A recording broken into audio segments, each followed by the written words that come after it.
California ਦੇ ਵਿੱਚ ਆਪਾਂ ਰਾਤੀ ਵੀ ਅਪਡੇਟ ਅਮਰੀਕਾ 'ਚ ਡਿਸਕਸ ਕੀਤਾ ਸੀ। ਨੈਪਾ ਟਾਊਨ ਦੇ ਵਿੱਚ ਇੱਕ ਅੱਗ ਲੱਗੀ ਜਿਹੜੀ ਬਹੁਤ ਤੇਜ਼ੀ ਦੇ ਨਾਲ ਫੈਲੀ। ਹਜੇ ਵੀ ਉਹ ਪੂਰੀ ਤਰ੍ਹਾਂ ਕੰਟੇਨ ਨਹੀਂ ਹੋਈ, ਸਿਰਫ 15% ਕੰਟੇਨ ਹੋਈ ਹੈਗੀ ਆ। 570 ਏਕੜ ਸੜ ਕੇ ਸਵਾਹ ਹੋ ਚੁੱਕੇ ਆ, ਜਿਹੜੀ ਲੇਟੈਸਟ ਅਪਡੇਟ ਹੈਗੀ ਆ। ਓਲਡ ਫਾਇਰ ਨੈਪਾ ਕਾਉਂਟੀ ਦੇ ਮੁਤਾਬਕ ਸਿਰਫ 15% ਕੰਟੇਨਡ ਆ।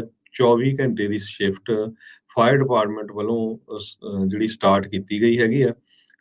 ਓਲਡ ਫਾਇਰ ਸਟਾਰਟ ਹੋਈ ਸੀ 2300 ਓਲਡ ਸੋਡਾ ਸਪਰਿੰਗ ਰੋਡ ਦੇ ਉੱਤੇ। ਤੇ ਆਪਾਂ ਨੂੰ ਪਤਾ ਹੀ ਹੈ ਕੈਲੀਫੋਰਨੀਆ ਦੇ ਵਿੱਚ ਪਿਛਲੇ 3 ਸਾਲਾਂ ਤੋਂ ਅੱਗਾਂ ਨੇ ਬਹੁਤ ਜ਼ਿਆਦਾ ਜਿਹੜਾ ਨੁਕਸਾਨ ਕੀਤਾ ਹੈਗਾ ਆ। ਫਾਇਰ ਆਫੀਸ਼ੀਅਲਸ ਇਹ ਕਹਿੰਦੇ ਆ ਵੀ ਐਟਲਸ ਫਾਇਰ ਵੀ ਸੇਮ ਏਰੀਏ ਦੇ ਵਿੱਚ ਸੰਨ 2017 ਦੇ ਵਿੱਚ ਲੱਗੀ ਸੀ। ਸੋ ਪਹਿਲਾਂ ਤੋਂ ਹੀ ਪੂਰੇ ਜ਼ੋਰ ਦੇ ਨਾਲ ਇਸ ਨੂੰ ਬੁਝਾਉਣ ਲੱਗੇ ਹੋਏ ਆ। ਪਰ ਪਿਛਲੀ ਜਿਹੜੀ ਅੱਗ ਲੱਗੀ ਸੀ ਉਸ ਟਾਈਮ ਦੇ ਉੱਤੇ ਨੈਪਾ ਕਾਉਂਟੀ ਦੇ ਵਿੱਚ ਬਹੁਤ ਜ਼ਿਆਦਾ ਜਿਹੜਾ ਨੁਕਸਾਨ ਹੋਇਆ ਸੀ। FBI ਦੇ ਡਾਇਰੈਕਟਰ ਨੇ ਈਰਾਨ ਨੂੰ ਬਲੇਮ ਕੀਤਾ ਹੈ ਵੀ ਉਹਨਾਂ ਨੇ ਈਰਾਨ ਦੇ ਜਿਹੜੇ ਸਪੋਰਟਰ ਆ ਉਹਨਾਂ ਨੇ ਬੋਸਟਨ ਦੇ ਵਿੱਚ ਇੱਕ ਚਿਲਡਰਨ ਹਸਪੀਟਲ ਨੂੰ ਹੈਕ ਕਰਨ ਦੀ ਜਿਹੜੀ ਆ ਕੋਸ਼ਿਸ਼ ਕੀਤੀ ਸੀਗੀ। ਇਹ ਜਿਹੜਾ ਹੈਕ ਕੀਤਾ ਗਿਆ ਸੀ ਜੂਨ 2021 ਦੇ ਵਿੱਚ ਕੀਤਾ ਗਿਆ ਸੀ। ਸਪੈਸ਼ਲੀ ਇੱਕ ਸੌਫਟਵੇਅਰ ਕੈਲੀਫੋਰਨੀਆ ਵੇਸਟ ਕੰਪਨੀ ਹੈਗੀ ਆ ਫੋਰਟੀਨੈਂਟ, ਉਹਨਾਂ ਵੱਲੋਂ ਇਹ ਤਿਆਰ ਕੀਤਾ ਗਿਆ ਸੀ। ਕਹਿੰਦੇ ਭਈ ਇਹ ਜਿਹੜੀ ਹੈਕਿੰਗ ਆ ਈਰਾਨ ਗਵਰਨਮੈਂਟ ਦੀ ਇਹਦੇ ਨਾਲ ਪੂਰੀ ਉਹਨਾਂ ਦੀ ਸਹਿਮਤੀ ਸੀ। ਉਸ ਤੋਂ ਬਾਅਦ ਰਸ਼ੀਆ, ਚਾਈਨਾ ਤੇ ਨਾਰਥ ਕੋਰੀਆ ਦੇ ਉੱਤੇ ਵੀ ਜਿਹੜੀ ਸ਼ੱਕ ਕਰ ਰਹੇ ਹੈਗੇ ਆ। 400 ਬੈੱਡ ਫੈਸਿਲਿਟੀ ਵਾਲਾ ਜਿਹੜਾ ਬੱਚਿਆਂ ਦਾ ਹਸਪਤਾਲ ਆ, ਇਹ ਬਹੁਤ ਵੈਲ ਨੋਨ ਹਸਪੀਟਲਸ ਹੈਗਾ ਜਿਸ ਨੂੰ ਹੈਕਰਸ ਨੇ ਅਟੈਕ ਕੀਤਾ ਸੀ। ਜੀ ਬਿਲਕੁਲ। ਸੋ ਜਿਹੜੇ FBI ਨੇ ਕਿਹਾ ਵੀ ਬੜੀ ਹੀ ਨਮੋਸ਼ੀ ਵਾਲੀ ਜਿਹੜੀ ਗੱਲ ਆ ਵੀ ਇਸ ਤਰੀਕੇ ਦੇ ਨਾਲ ਬੱਚਿਆਂ ਨੂੰ ਸਿਹਤ ਦੀਆਂ ਸੇਵਾਵਾਂ ਪ੍ਰਦਾਨ ਕਰਨ ਵਾਲੇ ਹਸਪਤਾਲ ਦੇ ਉੱਤੇ ਜਿਹੜਾ ਆ ਇਹ ਕੰਮ ਕੀਤਾ ਗਿਆ ਹੈਗਾ ਆ। ਇਹ ਮੰਦਭਾਗੀ ਗੱਲ ਆ, ਇੱਦਾਂ ਦਾ ਕੰਮ ਇਹਨਾਂ ਨੂੰ ਕਰਨਾ ਨਹੀਂ ਸੀ ਚਾਹੀਦਾ।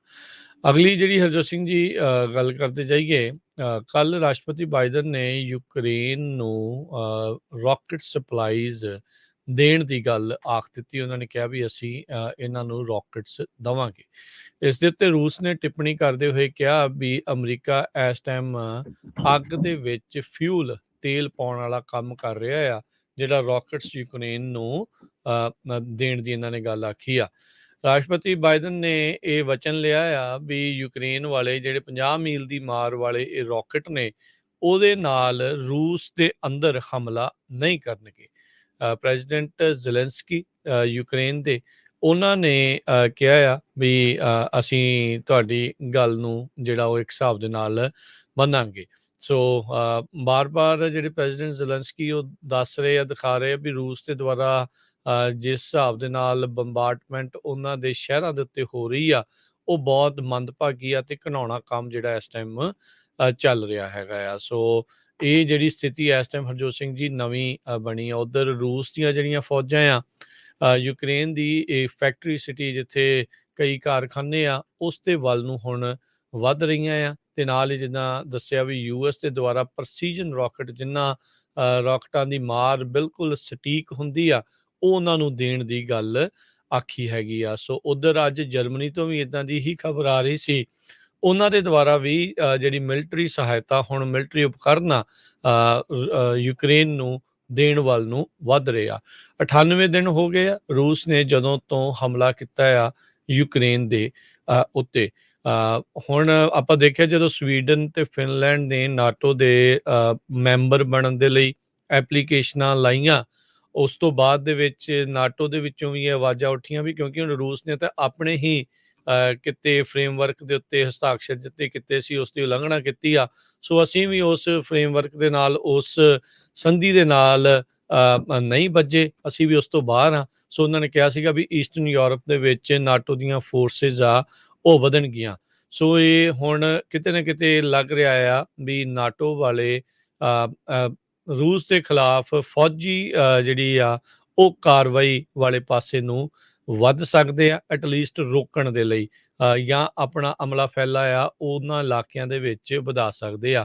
ਯੂਕਰੇਨ ਕਿਉਂਕਿ ਅਜੇ ਮੈਂਬਰ ਨਹੀਂ ਹੈਗਾ ਤੇ ਅਜੇ ਲੱਗਦਾ ਵੀ ਨਹੀਂ ਆ ਵੀ ਕੋਈ ਮੈਂਬਰ ਬਣੂਗਾ ਨਾਟੋ ਦਾ। ਸੋ ਇਸ ਲਈ ਉੱਥੇ ਜਾ ਕੇ ਆਪ ਤਾਂ ਨਹੀਂ ਲੜ ਸਕਦੇ, ਪਰ ਮਿਲਟਰੀ ਸਹਾਇਤਾ, ਮਿਲਟਰੀ ਉਪਕਰਨ ਦੇਣ ਦੀ ਕਵਾਇਦ ਹੁਣ ਨਾਟੋ ਦੇ ਮੈਂਬਰਸ ਦੇ ਦੁਆਰਾ ਆਲਰੇਡੀ ਸ਼ੁਰੂ ਹੋ ਚੁੱਕੀ ਹੈਗੀ ਆ। ਸੋ ਇਹ ਜਿਹੜੇ ਪ੍ਰਸੀਜਨ ਰਾਕਟ ਸਿਸਟਮ ਆ, ਇਹ $700 ਮਿਲੀਅਨ ਦਾ ਪੈਕੇਜ ਜਿਹੜਾ ਆ ਉਹ ਦਿੱਤਾ ਜਾਊਗਾ, ਤੇ ਕਹਿੰਦੇ ਅੱਜ ਇਸ ਨੂੰ ਅਧਿਕਾਰਤ ਤੌਰ ਦੇ ਉੱਤੇ ਇਸ ਦਾ ਐਲਾਨ ਕੀਤਾ ਜਾ ਸਕਦਾ ਹੈ। ਆਲਰੇਡੀ ਕਈ ਬਿਲੀਅਨ ਡਾਲਰ ਦੀ ਫੌਜੀ ਸਹਾਇਤਾ ਅਮਰੀਕਾ ਦੇ ਦੁਆਰਾ ਯੂਕਰੇਨ ਨੂੰ ਹੁਣ ਤੱਕ ਦਿੱਤੀ ਜਾ ਚੁੱਕੀ ਆ।